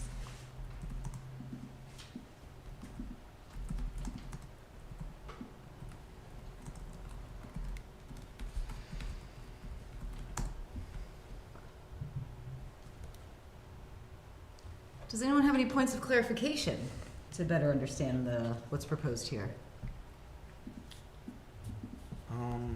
The question on the historic preservation, sorry, my words are blanking, but on historic preservation, has the commission thought of setting aside, creating a list of which buildings they deem or would like to see be considered as historic buildings? From what I'm not gathering that there's like here's a list, right? It seems to me that it's just like this general area is what we would like to be considered historic. So the Planning Commission has talked a lot about historic preservation recently, and it's been a topic of conversation just in the community recently as well. In order to, what we're proposing here is an initial step with the incentives, also with the design review as another sort of incremental step to getting towards some level of local historic preservation regulation. In order to really achieve that level of protection, the best protection is local regulation. And in order to get there, we need to have an inventory of what those resources are. So we would need to go through and inventory each building inside, outside, making sure we evaluate what makes it historic and whether or not, quite frankly, the property owner wants to be included in some level of local register. So while we may be able to identify specific properties that we want to, or that we think should be included, there's more to it than just that. So it's to really get that local preservation is going to require a lot more time and effort and work and resources. So these are some mechanisms that might get us some of those incremental steps as incentives rather than having to go through that whole process right now. I just want to make sure that we're not saying just because a building is old that it has historic relevance. Yeah, and I think the intent here is to utilize the master plan, the city's master plan, that does include a map of our historic resources specifically that we would be using. I think that generally aligns with the state and national register national register properties. So but a point on that is when the state register, when Winooski's buildings were listed in the state register, it was the surveys were done in 1979. So they're almost as old. They almost qualified to be historic at this point at the 50-year limit. So we don't have a good current inventory of where these buildings where they stand from a contextual perspective. Okay.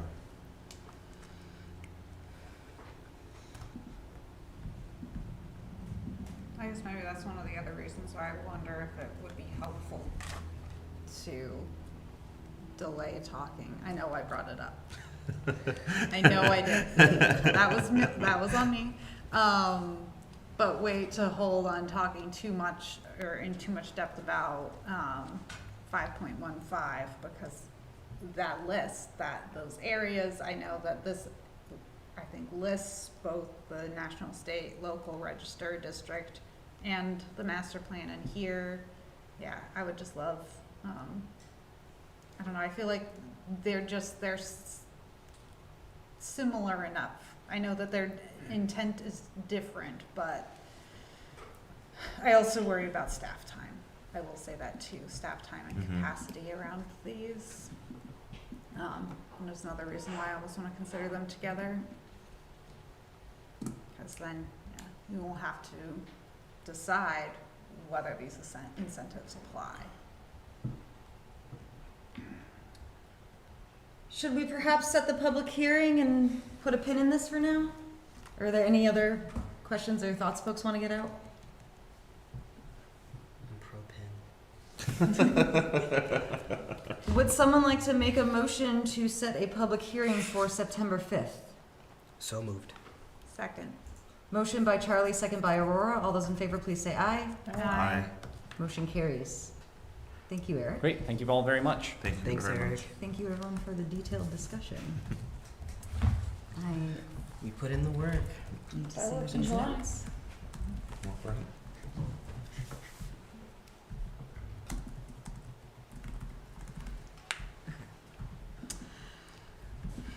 I just gotta say, Eric just called me almost historic. I was born in '78. Ouch. We will Wisdom, it preserve, comes with wisdom. we'll preserve you, Elaine. Thank you.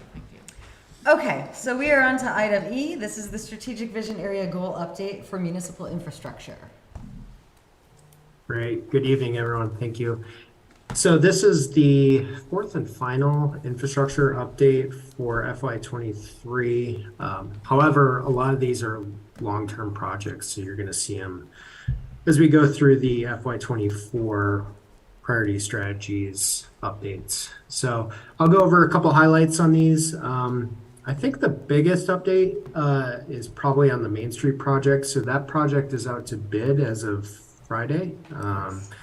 So bids will be received on August 14th, and we will be holding a pre-bid meeting with potential contractors on July 26th. So we should have a pretty good sense of who's interested and how many potential bidders we might have. So we're pretty excited about that. This has been I don't know, 6 years in the making. I think before my time even, when they did the initial sort of, public hearing on local concerns for the project. So pretty excited. And I think we did get the timing pretty well, because what we're hearing from our consultant on this project, who's, they bid out other similar projects, is they're starting to see a return of multiple contractors bidding on projects.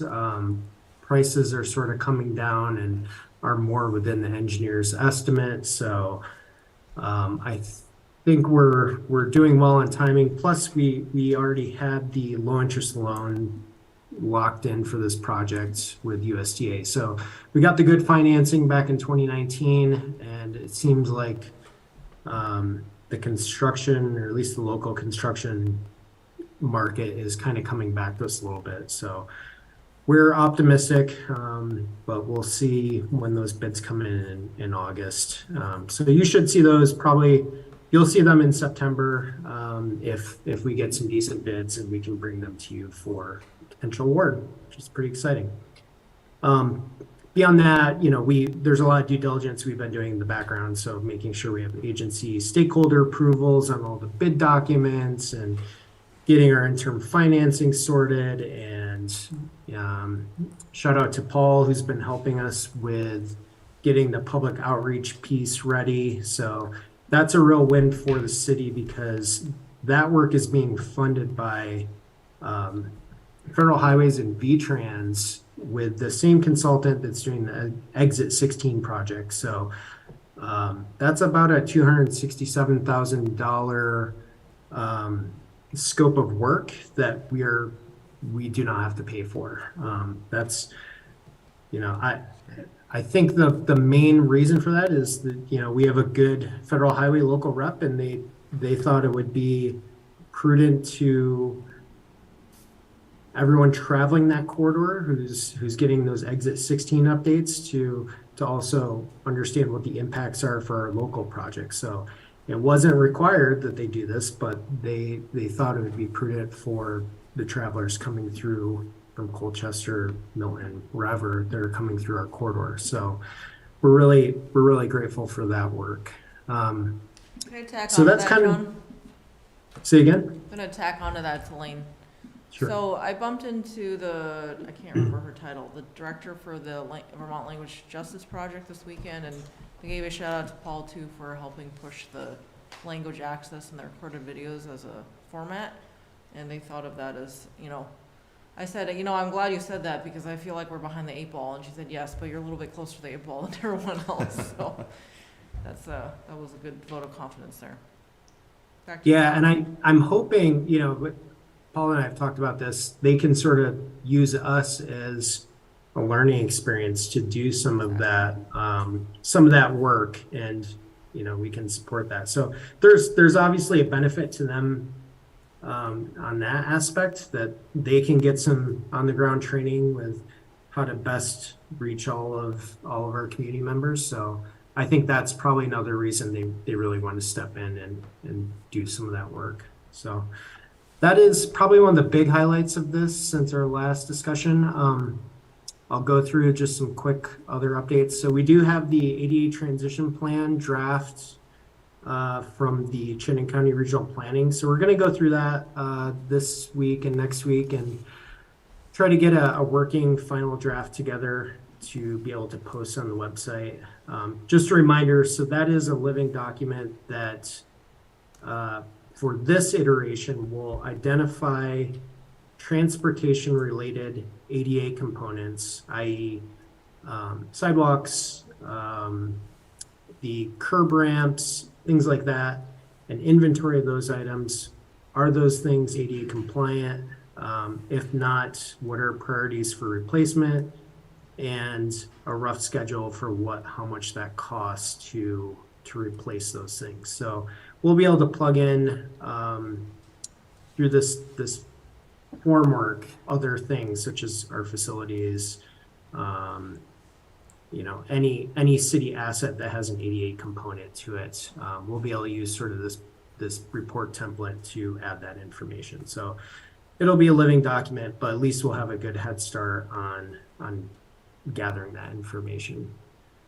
And then just the other couple quick things to highlight. So we are working on the 2 scoping studies that are grant supported by regional planning, LaFountain Dion Street, Winooski Bike Ped Master Plan.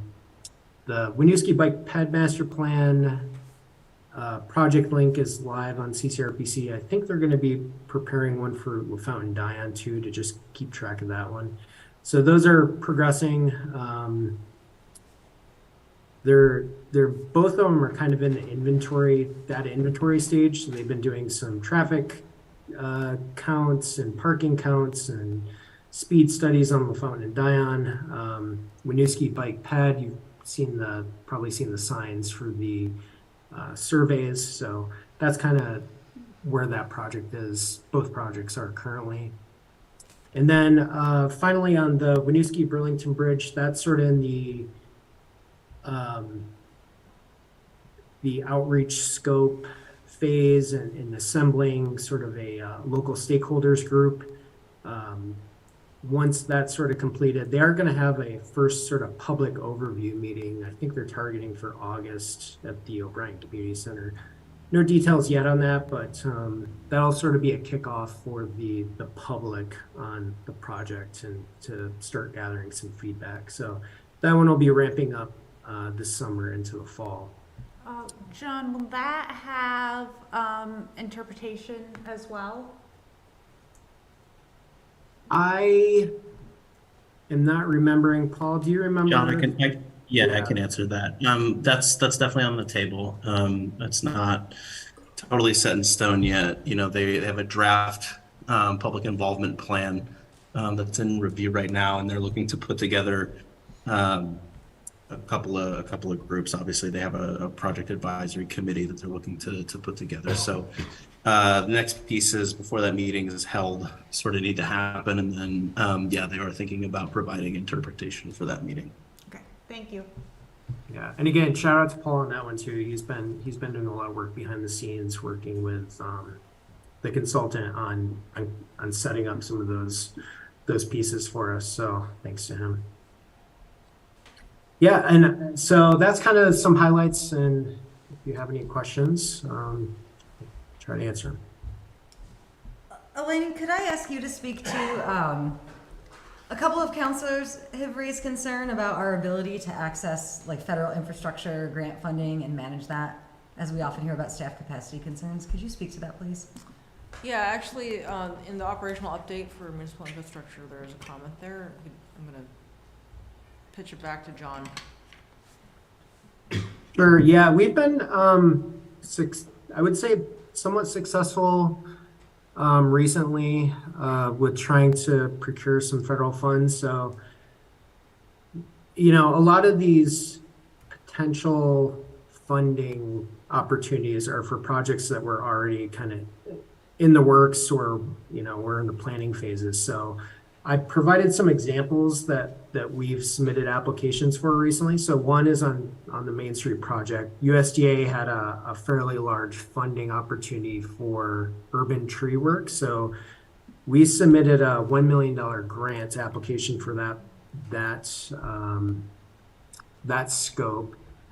We haven't heard back yet. I believe they're awarding later this summer. So it seemed like a pretty good fit for us. So hopefully, fingers crossed. And it was a pretty low lift to put the application together. So we are very, you know, even though there's, you know, myself, Ryan, we're a pretty small team. A lot of these applications, these federal applications, we have so much grant language at this point for some of these projects that it's pretty easy for us to pull that together quickly. So that hasn't been an issue for like the Main Street project. So again, you know, the outreach support for Main Street, I listed that. That's just, you know, kind of leveraging federal highway to say, hey, wouldn't this be nice if you could provide this for us, and it helps everyone.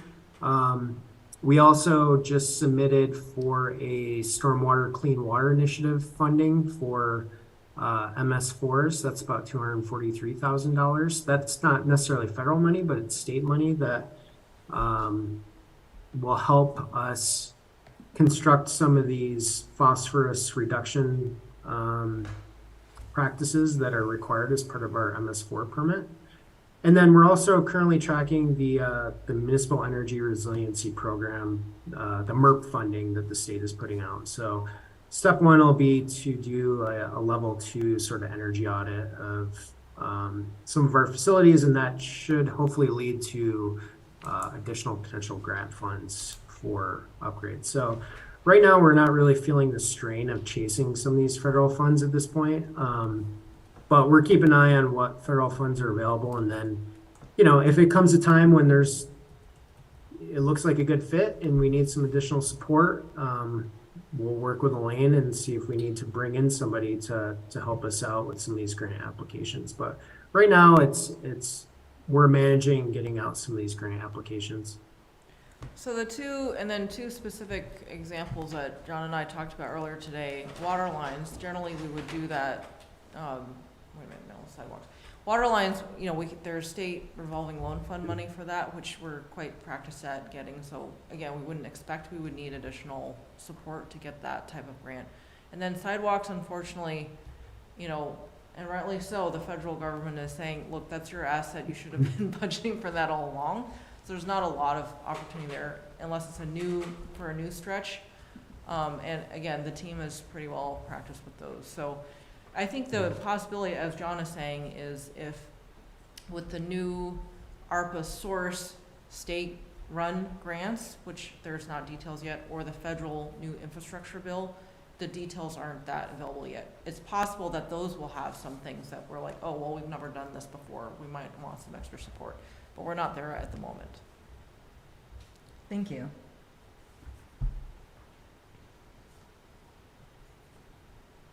Thanks for the overview, John. Are there counselor questions?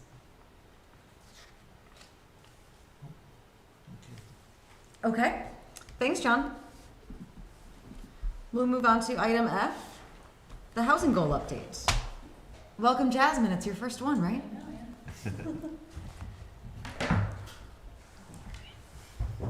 Hello, everyone. Hello. So similarly, fourth update for the 2022-2023 year for housing, first for me.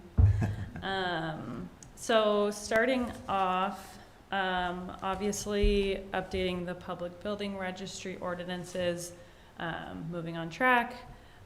So both Chapter 17 and Chapter 9 are now with the legal team. And then public hearing will be set after that. So the next item, assisting the Housing Commission with policy work. So obviously I started at the end of April. Since then, the June meeting was canceled. Most of the agenda items hadn't been fleshed out enough, so we decided we would just wait until July. July, unfortunately, we didn't make quorum, summer vacation issues. But we did reschedule it for later this month. So we will still be having that meeting. So a little bit of delay on that, but should be moving ahead as we go into the next 2023-2024 year. And certainly Jasmine's been very busy behind the scenes. Yes, yeah. Next, launching and monitoring the housing trust fund programs. So at this point, it's obviously launched. It hasn't been utilized a tremendous amount at this point. So the Housing Commission has currently been talking about ways that we can increase that. So we did meet with Opportunities Credit Union at the May meeting to talk about changes for the down payment assistance and the home improvement programs. We discussed that. We'll be discussing it more in July. We've met quite a few times with Opportunities, trying to think through what might be best for people. We're considering changing down payment assistance to interest rate buy down. So we've been doing quite a bit of research on that, and then trying to consider how the home improvement program can potentially be utilized either in tandem or as opposed to VHIP through the state, just since those are similar programs. So just to give you kind of a look into what we will be discussing further in July. Obviously, those recommended changes will be brought here. The reappraisal is projected to be on track. Jenny provided me with the map. It's on the last page, but everything in yellow has either been completed or is scheduled to be completed. For both the supporting the landlord and tenant connection, and then creating educational opportunities, both of those will be included on my work plan, which will come to you after it comes to the Housing Commission, hopefully later this month. But I know work also is being done through the Winooski Housing Roundtable, which Mayor Lott has been leading. So that has been great progress on those. The Citywide Housing Summit, that has been tabled. The supporting educational opportunities for both renters and landlords to learn about programs. So in the recently completed public building registry billing, the landlord survey that I included, we did include a question that allowed landlords to opt in to providing their email so that we could provide that with like trusted resource partners. So we had concerns of oversaturating the mailing, just since we do need to get that information back. And then it is also the hope that people elect to participate in the landlord survey. We met as a team and we're kind of considering, adding Burlington Lead and Efficiency Vermont. And it ended up being not only costly and heavy, but also we were concerned about overwhelming people, and then they wouldn't complete the information that we needed them to. So there are future plans to incorporate that, but we thought for now, being able to collect emails that people opt into providing, we could provide that directly with, Efficiency Vermont, and then they would be able to mark it as they saw fit, so then it didn't need to come through us necessarily every time. And then, let's see, partnering for airport sound mitigation.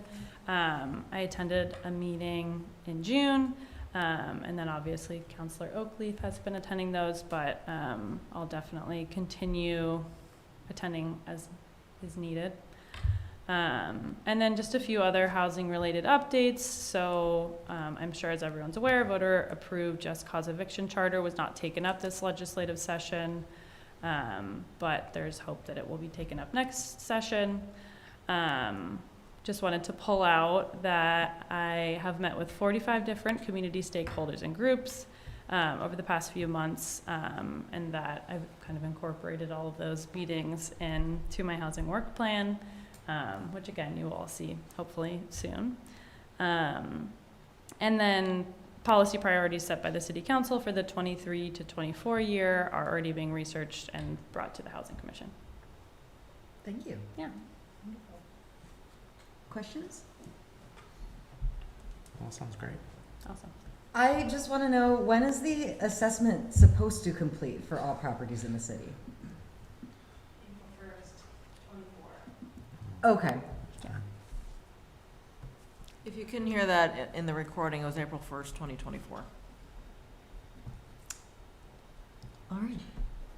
Thank you. Thanks, Jasmine. Okay.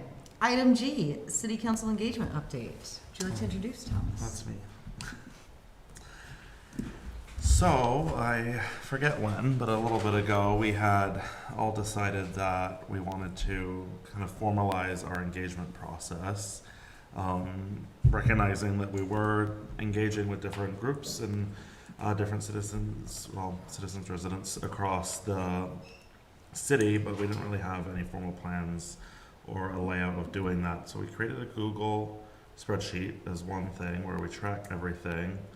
Councilor Oakleaf, I will just note I was not able to update what you had put in there. That's okay. So when I'm done this, feel free to update the public.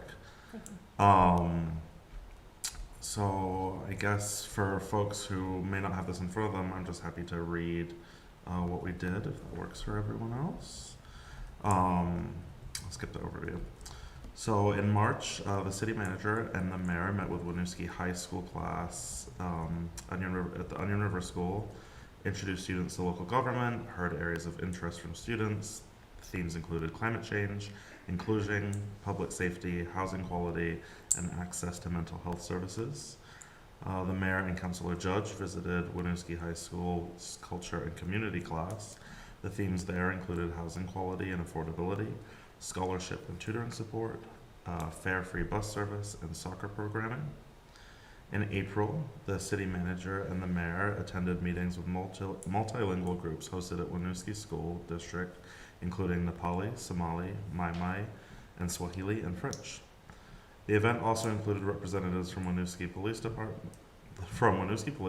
of Children and Family, and University Pediatrics. Themes included access to farming, housing quality and affordability, cost of living, and property taxes. Councilor Oakleaf met with the Winooski School District's Student Advisory Representatives Group. The themes there included structural conditions believed to improve the learning environments for students. In May and June, the mayor and myself visited Our Lady of Providence, an assisted living facility. The themes there included streets and sidewalk safety, local elections, information access, and future plans for the senior center in St. Stephen's. And all councilors made visits to 4 Winooski Housing Authority senior housing complexes. The themes included sidewalks and road conditions, traffic safety, public safety, and improving internet access options. Going forward, I think we'll continue to do, well, at least my plan and hope is that we'll continue to do these regular check-ins to the senior centers and with the school. The mayor and I recently spoke about trying to access those groups that we don't meet, which are, in between school age and in between senior age. And we were discussing doing counselor in your coffee shop, counselor in the bar situations where 2 of us would go to local businesses and kind of set up for the morning or evening for a couple of hours where folks could swing by, with the hope of engaging our residents who are, between 20 and 40 who aren't in senior homes and aren't at the high school or the elementary schools. And I continue to look for different opportunities. So an example for the public, I'm in communication with the Winooski Food Shelf, and I let my fellow councilors know about when they're having food drives and runs, and if it works for you all, I will just continue to blast you with those emails whenever I find anything that I think could be a good volunteering opportunity for us. And with that, I will turn it over to Councilor Oakleaf because I know that she had some more items to add. Not too much, just a couple of additions, and then one correction. So for your May, June, it said all counselors made it to Winooski Housing Authority. I actually was under the weather and sick, so the mayor attended without me for that planned visit. I didn't want to risk spreading my germs. Fair enough. So I don't want to take credit for something that I wasn't there for. But thank you to everyone else that was able to make time for that. I was sad to miss it. Just having kind of recurring touch points with the student advisory representatives and with Jessica Hendrick at Flexible Pathways. Vermont Works for Women, I know they've done, they're working on some renovations for their space over at the Bryan Center. They're really excited to and looking forward to being able to stay in that space. I know that through the conversations they do have a number of students that come from within the Winooski city limits. It's convenient for them to be on the bus line, the bus routes. Really happy to have them as partners within the city. I don't have anything else per se. I think some of the items that I was working on previously, such as the Congolese Association, I think that's more or less was handed off to school representatives to manage. And from the mayor, it sounds like right now they're pausing additional meetings, that there hasn't been anything requested in the immediate future. So just those few things. Thank you. Thank you. And then just a note to community members, if you have an event that's either recurring or just one time that you would like counselors to attend or think that we would be interested in, just please reach out to me, trunner@winooskivt.gov, and I'd be happy to coordinate my fellow counselors. Thank you. Thanks, Thomas. For And example, there's a block block parties. party coming up. Nice, great minds. Any other comments or questions? Okay. Well, that's the end of the agenda this evening. Look at that. Do I have a motion to adjourn? So moved. Second. Motion by Charlie, second by Thomas. All those in favor, please say aye. Aye. Motion carries.